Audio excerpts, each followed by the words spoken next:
What a treat this is. We welcome back to Canterbury. For more than 3.5 decades, Richard Grunder has either been an agent or in 1990, he was the racetrack announcer here.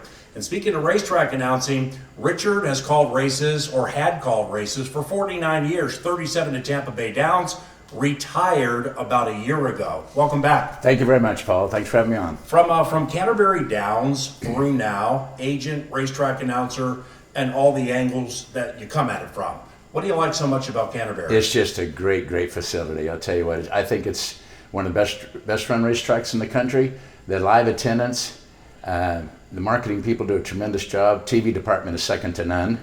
And I'll tell you what, it's just a fun place to be, and it's still got that live racing atmosphere that unfortunately all of us that grew up in the game, it isn't very many spots anymore. Do you miss the microphone? Do you miss calling races? You know, it's kind of weird, Paul. The first couple days down there, it's a Saturday. Me and Diana are over in Clearwater Mall, and I'm thinking, man, I need to be in the booth. You know, I hadn't been for Saturday for 37 years. But you know what? I thought it would really hurt for a while, but it was the right decision at the right time, and I got along okay. Did a little touring this winter. And now, Richard, as an agent, represents Israel Hernandez and one of my very favorite riders at Canterbury, Alonso Quinones. We remember Louis Q back when we reopened in '95. He was a 5-time jockey champion. While Alonso is his younger brother, he was wonderful at Tampa Bay Downs. What do you like about the Q? You know, he's just a good, solid rider. He's very good to work for. There's no drama with him, and does his job, does it professionally.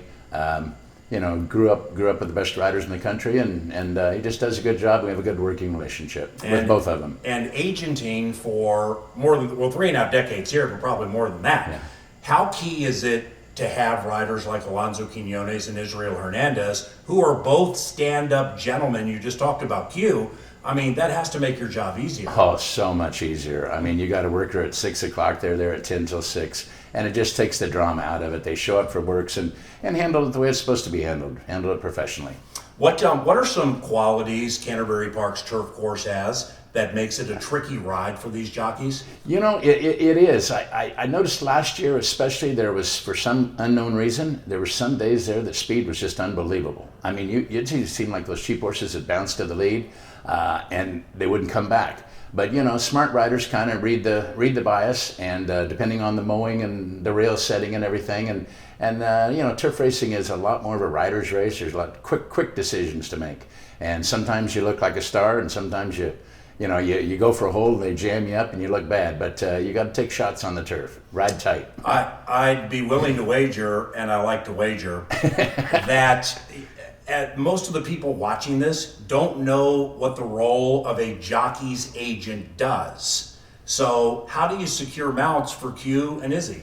You know, basically you just go around from barn to barn in the morning, and you know, you have people that you've ridden for over the years. You know, you have some contacts. This year there's a lot of new people from Arizona that I don't hardly know any of them. But you know, you just make your rounds, let them know you're available. If you don't ride for them, just keep knocking on the doors and tell them, you know, if you get jammed up, we're around, and just keep grinding away. That's all you can do.